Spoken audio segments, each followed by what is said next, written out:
Hello brilliants.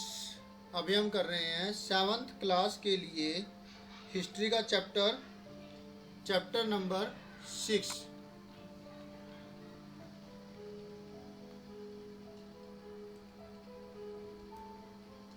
Towns, traders and crafts persons. दूसरे part के अंदर इससे पहले हमने 3 पेज कर लिए थे और अभी हम कर रहे हैं ये वाला पार्ट।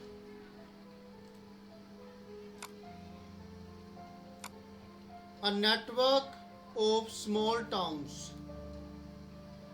स्मॉल टाउन्स का नेटवर्क, जाला। From the 18th century onwards, the subcontinent was dotted with several small towns. These probably emerged from large villages. जो 8वीं शताब्दी से जो हमारे इंडिया, जो भारत है, वो सब कॉन्टिनेंट, उसमें ये छोटे छोटे टाउन्स थे। इसका एक जाला बना हुआ था और ये जो छोटे छोटे नगर, छोटे छोटे टाउन थे, ये बड़े गांव से निकले हुए लगते थे। They usually had a मंडपिका।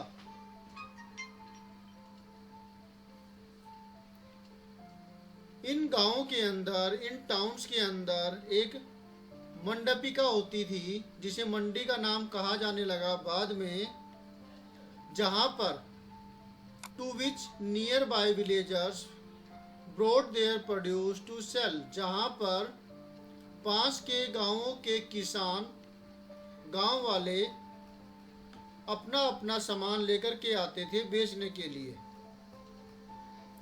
They also had market streets called hat, जो कि बाद में कहा जाने लगा हाट,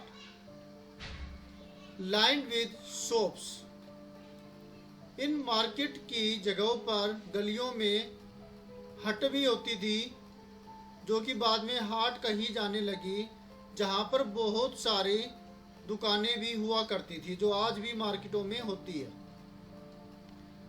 Besides, there were streets for different kinds of artisans such as potters, oil pressers, sugar makers, toddy makers, smiths, stone masons, etc.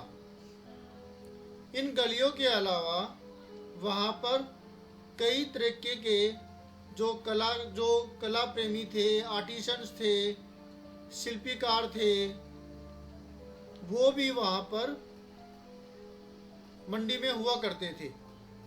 जैसे कि कुम्हार, जो कि घड़े बनाता है, ऑयल प्रेसर्स, जो तेल निकालते हैं, तेल का कारोबार करते हैं, शुगर मेकर्स, जो कि चीनी बनाते हैं, गुड़ बनाते हैं, ताड़ी मेकर्स, जो शराब बनाते हैं, स्मिथ्स, जिसके अंदर लोहार, सुनार ये आ जाते हैं, स्टोन मैसन्स, जो कि पत्थर तोड़ने का काम करते हैं, मजदूर, मिस्त्री, वो सब भी उस मंडी में हुआ करते थे। While some traders lived in the town, others traveled from town to town. जबकि कुछ जो ट्रेडर्स होते थे, जो कि टाउन में ही रहते थे, टाउन में ही अपना कारोबार करते थे, अपना बिजनेस करते थे, लेकिन उनमें कुछ ऐसे भी होते थे जो कि एक नगर से दूसरे नगर में घूमते रहते थे और अपना कारोबार करते थे, अपना सामान अपने साथ लेकर के चलते थे। Many came from far and near to these towns to buy local articles and sell products of distant places like horses, salt, camphor, saffron, betel nut, and spices like peppers. जबकि कुछ ट्रेडर्स, उनमें से क्या होते थे, बहुत दूर की जगहों से आते थे, तो कुछ पास के एरिया से आते थे, इन नगरों के पास से। खरीदने के लिए। और वो चीज़ें क्या खरीदते थे, वहाँ के लोकल आर्टिकल्स को खरीदते थे, जो भी सामान वो वहाँ पर बिकते थे। और कुछ जो है वहाँ पर बेचते भी थे अपने सामानों को, जो वो दूर से लेकर के आते थे, जैसे कि घोड़े, नमक, कपूर, ये सैफरन जो चंदन होते हैं वो, सुपारी और कई तरीके के मसाले जैसे कि काली मिर्च, वो चीज़ें वो क्या करते थे, बेचते थे। तो कुछ तो जो ट्रेडर होते थे वो वहाँ पर चीज़ें खरीदने के लिए आते थे, ताकि वहाँ से चीज़ें खरीद करके वो दूसरी जगहों पर अच्छे दामों पर बेच सके और मुनाफा कमा सके। तो कुछ ऐसे ट्रेडर्स होते थे जो अपना सामान आसपास कहीं से खरीद करके लेकर आए और वो वहाँ पर बेचते थे। और उनमें कई सारे ये नाम भी नीचे दिखा रखे हैं, बता रखे हैं। ठीक है, तो आपने यहाँ पे देखा मार्केट का हाल। मार्केट के अंदर कितने तरह के लोग रहते हैं, सामान बेचने के लिए आते हैं, गांव के लोग, किसान, और वहाँ पर इन लोगों के अलावा और दुकानें भी होती थी जो कि अलग अलग सामान बेचती थी। वहाँ पर ये लोग भी होते थे जो कि घड़े बनाते हैं, है ना, तेली का काम भी करते हैं, शुगर, जो आज की मार्केट के अंदर भी होते हैं। अलग अलग तरीके के सभी तरह का सामान बिकता है मार्केट में। वैसे ही वहाँ पर भी ये चीज़ शो की हुई है, उस तरफ की मार्केट में भी शो कर रखी है। ये देखिए मार्केट का एक नज़ारा, कितनी खुली जगह है यहाँ पर, जो हर तरह के सामान, कपड़े वगैरह बिक रहे हैं। कस्टमर भी हैं, ट्रेडर भी है ना। कई तो यहाँ पे कस्टमर वो कस्टमर्स है जो कि यहाँ से खरीद करके दूसरी जगह बेचेंगे, तो वो ट्रेडर ही हो गए ना। आमतौर पर यूजुअली अ सामंत और इन लेटर टाइम्स अ जमींदार built a fortified palace in a near these towns. इसमें या इसके टाउन के पास में जो सामंत होते थे, बड़े बड़े जो आदमी होते थे, जो कि बाद में कहलाए जमींदार, जो टैक्स वसूल करते थे गांव के लोगों से, आर्टिसन से, लोगों से, वो यहाँ पर अपने महल बनवाते थे और उनके चारों तरफ किले भी बनवाते थे। मतलब किला बना लिया, दीवारें खड़ी कर ली, प्रोटेक्शन करने के लिए अपने महल बना लेते थे। दे levied taxes on traders, artisans and articles of the trade, and sometimes donated the right to collect these taxes to local temples which had been built by themselves or by rich merchants. तो वे क्या करते थे, ये traders से सामान खरीदते थे नहीं, वो टैक्स वगैरह जो है वो इकट्ठा करते थे इन बिजनेस पर्सन से, इन व्यापारियों से, आर्टिसन से, और जो आर्टिकल्स जो वो ट्रेड करते थे उनके ऊपर भी वो टैक्स वगैरह लिया करते थे। और कई बार तो वे अपने इस अधिकार के एक टुकड़े को, एक छोटे से भाग को, या फिर अपने इस अधिकार को वो डोनेट भी कर दिया करते थे। टैक्स इकट्ठा करने के अधिकार को डोनेट कर देते थे वहाँ के मंदिरों को, वहाँ के मंदिरों के लोगों को, which had been built by themselves or by rich merchants। तो या तो वो जो उन टेम्पल को, जो कि या तो वो अपने आप बने थे या फिर बड़े बड़े अमीर आदमियों के द्वारा वो मंदिर बनवाए गए थे, तो उनको वे दान कर देते थे अपने इस अधिकार को। These rights were recorded in inscriptions that have survived to this day। ये जो अधिकार है, जैसे आज के टाइम पे डॉक्यूमेंट्स होते हैं जिन पर साइन किए जाते हैं, रजिस्ट्री होती है मकानों की, दुकानों की, वैसे ही वो रजिस्ट्री का काम करते थे। इंस्क्रिप्शंस होते थे जहाँ पर मोहर लगती थी, है ना, वहाँ पे साइन वगैरह भी होते थे। तो वो सब चीज़ें वहाँ पर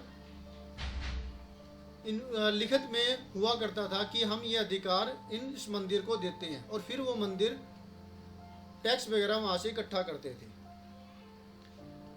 टैक्सेस ऑन मार्केट्स के अंदर टैक्सेस कौन कौन से होते थे वो हम यहाँ पढ़ेंगे। The following is a summary from a 10th century inscription from Rajasthan which lists the dues that were to be collected by the temple authorities. नीचे एक सारांश दिया हुआ है 10वीं शताब्दी के इंस्क्रिप्शंस का, जिसके अंदर वो ताम्रपत्र पर मेटल की प्लेटों पर लिखे जाते थे वो अधिकार फरमान, उसका एक ब्यौरा नीचे एक सारांश दिया गया है। और ये जो सारांश है राजस्थान से है, जिसके अंदर वो लिस्ट है जिनके ऊपर, उन सामानों की लिस्ट है जिनके ऊपर क्या है, टैक्स लिया जाता था टेम्पल की अथॉरिटी के द्वारा। टेम्पल की अथॉरिटी इन टैक्सों को इकट्ठा करती थी इन लोगों से, जो नीचे डिस्क्राइब किया गया है। इन सामानों के ऊपर टैक्स इकट्ठा किया जाता था। There were taxes in kind on, वो टैक्सेस थे वो इन चीज़ों के ऊपर थे। पहले शुगर के ऊपर, चीनी पर और गुड़ के ऊपर, रंगों के ऊपर, डाइज पर, थ्रेड धागों पर, कॉटन सूती कपड़ों पर, रुई पर, ऑन कोकोनट्स नारियल पर, नमक पर, एरिका नट्स यानी जो सुपारी होती है उसके ऊपर, बटर पान सुपारी, बटर के ऊपर, मक्खन के ऊपर, सीसम ऑयल तिल के तेल के ऊपर, ऑन क्लॉथ कपड़ों के ऊपर, इन सब के ऊपर टैक्सेस होते थे। ये ऊपर आइटम्स के नाम हैं। Besides there were taxes on traders, on those who sold metal goods, on distillers, on oil, on cattle fodders and on loads of grain. इनके अलावा ऊपर जो सामान दे रखे हैं, इन सामानों के अलावा उन ट्रेडर के ऊपर भी टैक्स लगता था जो कि डीलिंग करते थे इन सामानों की खरीद के ऊपर, जो कि मेटल के सामान को खरीदते थे। उनके ऊपर जो शराब बनाते थे, उनके ऊपर जो ऑयल बनाते थे, तेली का काम करते थे, उनके ऊपर चारागाह, जो चारा जानवरों का होता है उसके ऊपर, और जो ग्रेन होती थी, जो अनाज होता था, उसके ऊपर भी टैक्स होता था। और ये टैक्स मंदिर इकट्ठा करती थी। Some of these taxes were collected in kind while others were collected in cash. जो ये टैक्स इकट्ठा किया जाता था, तो इनमें से कुछ टैक्स तो क्या है, सामान टैक्स के बदले सामान दे दिया जाता था जिसके ऊपर टैक्स लगता था, तो कुछ कैश पैसे दिए जाते थे, मनी दी जाती थी, उस टाइम की जो करेंसी थी उसके रूप में, या सोना चांदी के रूप में। Find out more about present day taxes on markets, who collected these, how are they collected and what are they used for. तो ये तो आपको पता ही है कि आज के टाइम पे तो हर चीज़ के ऊपर टैक्स लग रहा है, सुई से लेकर के एरोप्लेन तक चीज़ें जो बिक रही है, जो है उसके सबके ऊपर टैक्स लगता है। वो टैक्स सरकार लेती है, क्योंकि जो चार्ज होता है उसका सामान का, उसके साथ ही कुछ परसेंटेज जोड़ दिया जाता है, और वो टैक्स फिर सरकार के पास जाता है। कौन उसे इकट्ठा करता है? सरकार इकट्ठा करती है, उनकी ऐसी ही नीति है। इसी तरीके से वो टैक्स उनके पास पहुंच जाता है। ओके, और उसका इस्तेमाल किया जाता है किस चीज़ के लिए? देश के विकास के लिए। अब आगे देखिए, ट्रेडर्स बिग एंड स्मॉल। अब छोटे बड़े ट्रेडर्स के बारे में हम पढ़ेंगे नीचे, जो बिजनेस करते थे उनके ऊपर ये पूरा पैराग्राफ है। There were many kinds of traders, these included the Banjaras, जो कि आप चैप्टर 7 में देखेंगे। Several traders especially horse traders formed associations with headmen who negotiated on their behalf with warriors who bought horses। यहाँ पे कई तरह के व्यापारी भी हुआ करते थे, जिनमें बंजारा भी शामिल है। बंजारा वे लोग होते हैं जो एक जगह से दूसरी जगह पर घूमते रहते हैं, सामान खरीदते हैं और दूसरी जगह जाकर के बेच देते हैं। वो एक जगह पे टिकते नहीं है, एक जगह पे रुकते नहीं है वो। तो वे लोग भी उनमें व्यापारियों में शामिल थे। कई तरीके के ट्रेडर्स, स्पेशली जो घोड़े का कारोबार करते थे, वो क्या करते थे, अपना एक गुट बना लेते थे, एक ग्रुप बना लेते थे, जिसके अंदर एक हेडमैन होता था जो उनके बिहाफ पर योद्धाओं के साथ डीलिंग करते थे। जो वॉरियर्स है, जो योद्धा है, जो लड़ाई झगड़ा करते हैं, सेना के जो हिस्सा है ना, वो लोग, उन लोगों के साथ डीलिंग होती थी। वो लोग इनसे घोड़े खरीदते थे, क्योंकि घोड़ों की उस वक्त डिमांड होती थी। घोड़ों पर ही जो घुड़सवारी करके ही योद्धा एक जगह से दूसरी जगह जाता है, चाहे वो फाइट करने के लिए, चाहे संदेश भेजने के लिए, चाहे वो एक स्पाई का काम करता है, जासूसी का काम करता है ना, क्योंकि घोड़े बहुत तेजी से दौड़ते हैं। तो उस वक्त व्हीकल तो थे नहीं जैसे आज के टाइम पे व्हीकल्स है। तो घोड़ों का कारोबार उनके साथ किया जाता था। ठीक है। Since traders had to pass through many kingdoms and forests, they usually traveled in caravans and formed guilds to protect their interests.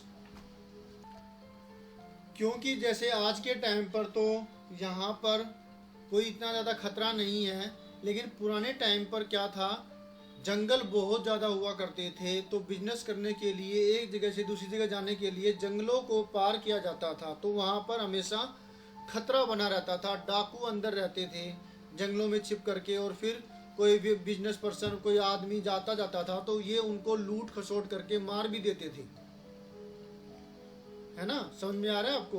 तो इसलिए ये लोग हमेशा डरे रहते थे। और ये फिर क्या है, उनको कई तरीके के, कई राज्यों से गुजरना पड़ता था, क्योंकि राजा भी छोटे छोटे जगहों के हुआ करते थे। जैसे हिसार है, हिसार का एक अपना राजा हो गया, करनाल का अपना एक राजा हो गया, दिल्ली का अपना एक राजा हो गया। तो कई तरह के किंगडम से उनको गुजरना पड़ता था, और बीच में जंगल भी पड़ते थे। तो इनको अपनी प्रोटेक्शन करने के लिए, ताकि कोई उन पर हमला करे तो ये उनका सामना कर पाए, तो वो कैरावन्स के अंदर संग में रहते थे, ग्रुप में वो रहते थे, ग्रुप में चलते थे, ताकि वो अपनी खुद की प्रोटेक्शन कर पाए, साथ में जो उनकी जो चीज़ें जो वो लेकर के बिजनेस करते हैं उनकी भी वो सुरक्षा कर पाए। There were several such guilds in South India from the 8th century onwards. उस समय इंडिया के साउथ, भारत के दक्षिण पार्ट के अंदर, दक्षिण भारत के बहुत सारे इस तरीके के संघ मिला करते थे। और उनमें से जो सबसे ज़्यादा फेमस संघ है, ग्रुप है, वो है मणिग्रामम एंड नाना देशी। ये दो हो गए। 1 मार्क के अंदर आ सकता है ये क्वेश्चन। क्या क्वेश्चन हो सकता है? क्वेश्चन हो जाएगा कि टेल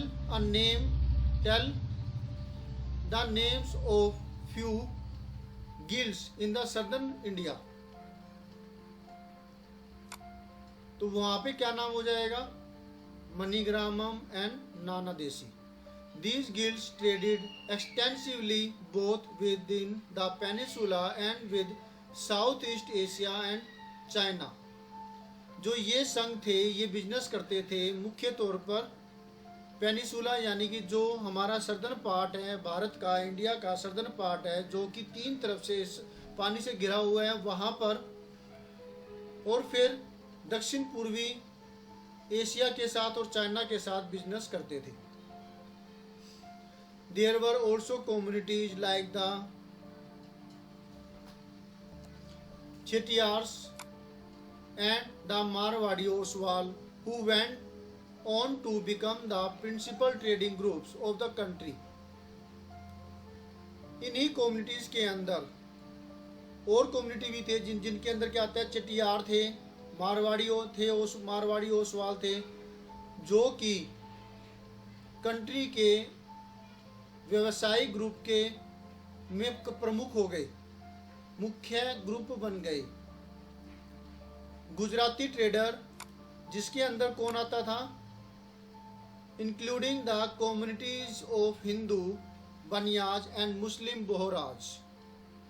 गुजराती ट्रेडरों के अंदर हिंदू कम्युनिटी के अंदर से बनिया लोग थे और मुस्लिम में बोहराज थे,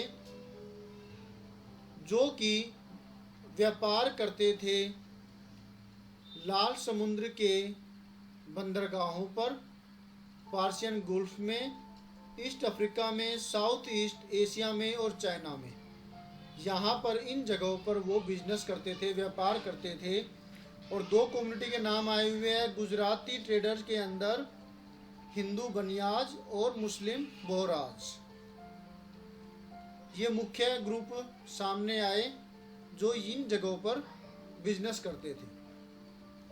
और वो बिजनेस कैसे करते थे? वो सामान खरीदते थे, कुछ बेचते थे। बेचते क्या थे? वो टेक्सटाइल, कपड़े, मसाले, spices in these ports and in exchange. तो ये चीज़ें, दो चीज़ें, ये तो वो लोग वहाँ पर बेचते थे। कपड़े बेचते थे, चाहे वो सूती हो, चाहे वो ऊनी हो, चाहे वो जो सिल्क वाले हो। और बदले में वो क्या करते थे? और मसाले भी बेचते थे। बदले में वो सोना लेते थे, हाथी दांत लेते थे, आइवरी लेते थे, हाथी दांत कहते हैं जिन्हें, अफ्रीका से। And spices, tin, Chinese blue pottery and silver from South East Asia and China. तो अफ्रीका से तो वो सोना और हाथी दांत लेते थे, चाइना से और साउथ ईस्ट एशिया से वो मसाले, टीन, नीले रंग की पोट्री जो चाइना में मशहूर थी, काफ़ी ज़्यादा चाइनीज पोट्री थी वो, और सिल्वर, चांदी बदले में वो लिया करते थे। ओके,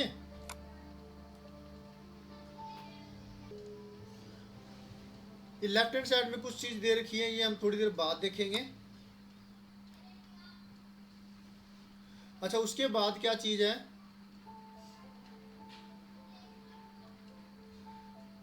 ये हो गया ना।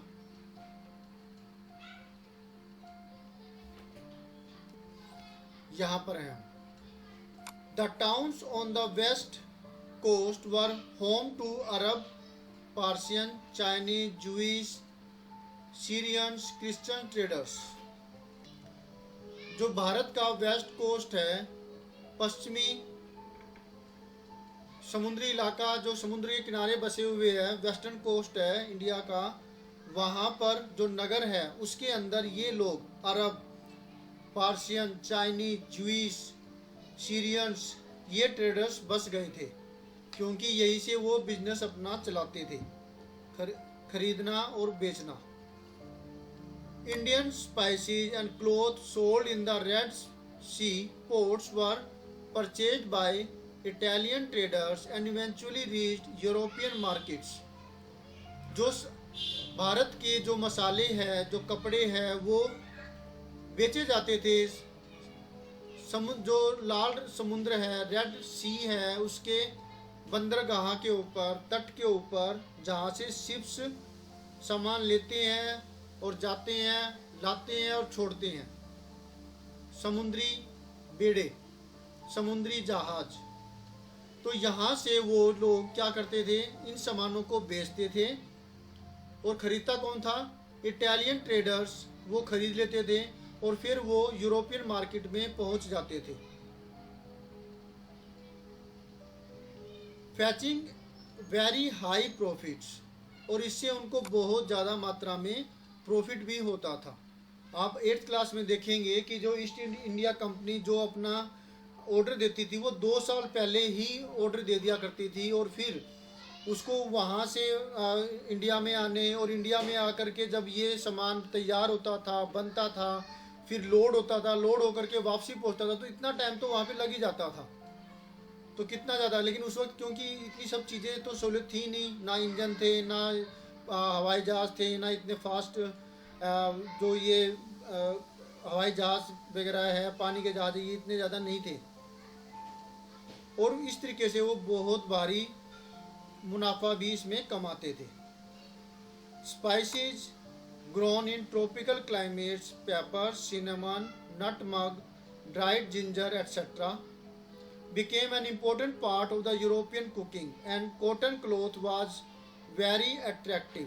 जो यहाँ पर मसाले होते थे, मसाले का व्यापार होता था, यहाँ से सामान यूरोप में जाता था, जिसकी वजह से जो यहाँ पे ट्रॉपिकल क्लाइमेट पाया जाता है भारत के अंदर, तो यहाँ का जो सामान है ट्रॉपिकल क्लाइमेट का जो सामान है, जिनमें आता है काली मिर्च, जिसके अंदर आता है दालचीनी, सुपारी, पान सुपारी, है ना, और जो ड्राइड जिंजर है, सौंठ है, नटमग जैसे कि जायफल होता है वो, है ना, ये सब चीज़ें वहाँ पर उनके रसोई का एक अभिन्न अंग बन चुकी थी। कुकिंग के अंदर वो ये सब चीज़ें डालते थे, जिससे उनका खाना और स्वादिष्ट बन जाता था। और साथ में यहाँ का कॉटन क्लॉथ, सूती कपड़ा भी बहुत ज़्यादा वहाँ पर पसंद किया जाता था। यहाँ का छीट का कपड़ा जाता था, बंदना कहते थे, कैलिको नाम से प्रसिद्ध था यहाँ का कपड़ा, वो वहाँ पर जाता था। तो जो कालीकट के अंदर जो कपड़ा मिलता था उसे ये कैलिको कहते थे, है ना। जो मलमल का कपड़ा होता था उनको ये मुस्लिन कहते थे। तो इन्होंने अलग अलग नाम रखे हुए थे जो कि काफ़ी अट्रैक्टिव था। वहाँ की रानी तक यहाँ के कपड़े पहनती थी, छीट के कपड़े पहनती थी, जिसे चिंट कहते थे। ये छीट जो फूल पत्तियों का बना कपड़ा होता था, उनके जो छापे बने हुए होते थे, वो सब वहाँ पर बिकते थे। This eventually drew European traders to India. इसकी वजह से जो यूरोपियन ट्रेडर्स हैं इंडिया की तरफ अट्रैक्ट हुए और यहाँ पर आकर के बिजनेस करना उनको अच्छा लगा, प्रॉफिटेबल लगा, और काफ़ी ज़्यादा इन्होंने प्रॉफिट कमाया भी। लेकिन इस चीज़ ने इन अंग्रेज़ों को हमारे देश के अंदर बुलाया और वो फिर हमारे देश के ऊपर अधिकार भी कर गए। We will shortly read about how this changed the face of the trading and towns. इस तरीके से फिर आप देखेंगे आगे आने वाले पेजों के अंदर कि कैसे ये इसने नगर के अंदर ट्रेड को बदल दिया। राइट। अच्छा, अब ये लेफ्ट हैंड साइड में क्या है? As you can see, during this period there was a great circulation of people and goods. कि इसकी वजह से, बिजनेस की वजह से, ट्रेड की वजह से, व्यापार की वजह से बहुत ज़्यादा मात्रा में लोगों का आना और जाना, सामान का आना और जाना लगा रहा। इसका क्या असर पड़ा था हमारी जो ज़िंदगी पर, लोगों की ज़िंदगी पर, जो नगर में लोग रह रहे थे, जो गांव में लोग रह रहे थे, उनकी ज़िंदगी पर क्या असर पड़ा। शुरुआत में तो बहुत खुश हुए थे क्योंकि इसकी वजह से उनका बिजनेस काफ़ी फैला था, लेकिन इसकी वजह से जो दूसरे देश के लोग हैं वो उनको अट्रैक्ट भी किया, और वो फिर यहाँ पर आकर के देखे कि ये लोग तो वैसे ही लड़ाई कर रहे हैं, झगड़ रहे हैं, है ना, फूट डालो राज करो का इस्तेमाल करके ये लोग यहाँ पे राज कर गए। पहले मुगल राज कर गए और उसके बाद फिर राज कर गए अंग्रेज। तो सिक्के के दो पहलू होते हैं, उस पहलू आपने देखे ही हैं, समझे भी हैं, चैप्टरों में आते रहे हैं। अब ये काबुल के बारे में है और फिर इसके आगे का पार्ट हम नेक्स्ट वीडियो में देखेंगे। तो आप please like, subscribe, share, comment ज़रूर कीजिए। कुछ पूछना चाहते हैं तो पसंद अगर आपको आता है तो प्लीज़ इसे लाइक का बटन दबा दीजिए और अपने दोस्तों के साथ इसे शेयर कीजिए ताकि वो भी इसका फ़ायदा उठा सके। मैं लगातार आपके लिए ऐसे ही वीडियो अपलोड करता रहूँगा। काबुल, जो कि अफ़गानिस्तान आज कहलाता है, with its rugged mountainous landscape, Kabul in present-day Afghanistan became politically and commercially important from the 16th century onward. 16वीं शताब्दी से और अब तक ये पॉलिटिकली और कॉमर्शियली, चाहे आप राजनीति तौर पे देख लीजिए, चाहे वो आर्थिक तौर पे देख लीजिए, पैसे संबंधी तौर पे देख लीजिए, ये इम्पोर्टेंट बनने लगा। यहाँ की जो ज़मीन है वो कैसी है? ढलावदार है, पहाड़ी है, ऊबड़ खाबड़ है, उसके बारे में ये है, काबुल के बारे में। Kabul and Kandahar were linked to the celebrated silk route. जो काबुल और कंधार है ये सिल्क रूट से, जो सिल्क का जो रूट है जहाँ पे सिल्क बहुत ज़्यादा मात्रा में ले जाया जाता है, उसके साथ जुड़ा हुआ था। ये दोनों की दोनों जगह ही। इसके साथ साथ besides trade in horses was primarily carried on through this route. इसी ही रास्ते के द्वारा घोड़ों का कारोबार भी खूब यहाँ पर किया जाता था। 17वीं सेंचुरी के अंदर जो हीरो के व्यापारी है जीन बैप्टिस्टे टवेर्नियर ये इनका नाम है, जीन बैप्टिस्टे टवेर्नियर, जो डायमंड के जो हीरे के व्यापारी थे। इन्होंने लिखा था कि एक एस्टिमेशन है, estimated that the horse trade at Kabul amounted to ₹30,000 annually which was a huge sum in those days, कि लगभग 30,000 रुपये का कारोबार हर साल काबुल में किया जाता है, जो उस समय बहुत बड़ी राशि थी आज के समय की। Camels carried dried fruits, dates, carpets, silks and even fresh fruits from Kabul to the subcontinent and elsewhere. जो ऊंटों पर लाद करके फल, खजूर, कारपेट, दरिया, सिल्क और यहाँ तक कि फ्रेश फ्रूट भी काबुल से यहाँ पर देश में, भारत देश में और जो और कई जगहों पर भेजे जाते थे। यहाँ पर स्लेव्स भी लाए जाते थे बेचने के लिए। ओके, तो ये साइड का हमने ये सारा देख लिया। यहाँ पर साइड का, यहाँ पर एक ये वुड कार्वर नज़र आ रहे हैं जो कि लकड़ी के ऊपर अपनी कारीगरी बना रही है। ये मार्केट हो गई। अच्छा, जो ना वो हमने ये वाला जो देखा था इसके बारे में नीचे पढ़ा नहीं। ये मूर्ति किस चीज़ की है? A bronze statue of Krishna subduing the serpent demon Kaliya. Kaliya नाग पर जब भगवान कृष्ण ने फतेह पाली थी, जीत पाली थी, तो उनके ऊपर होकर के जीत पाने के बाद उसके फन पर उन्होंने नाच किया था, नृत्य किया था। तो ये मूर्ति भगवान श्री कृष्ण की है। और यहाँ पर हमने इस पैराग्राफ में पढ़ा था कि कैसे लोस्ट वैक्स टेक्निक के द्वारा ब्रॉन्ज की मूर्तियाँ बनाई जाती थी। ओके, तो मिलते हैं नेक्स्ट वीडियो में, नेक्स्ट आगे के टॉपिक और उसके एक्सप्लेनेशन के साथ। बाय।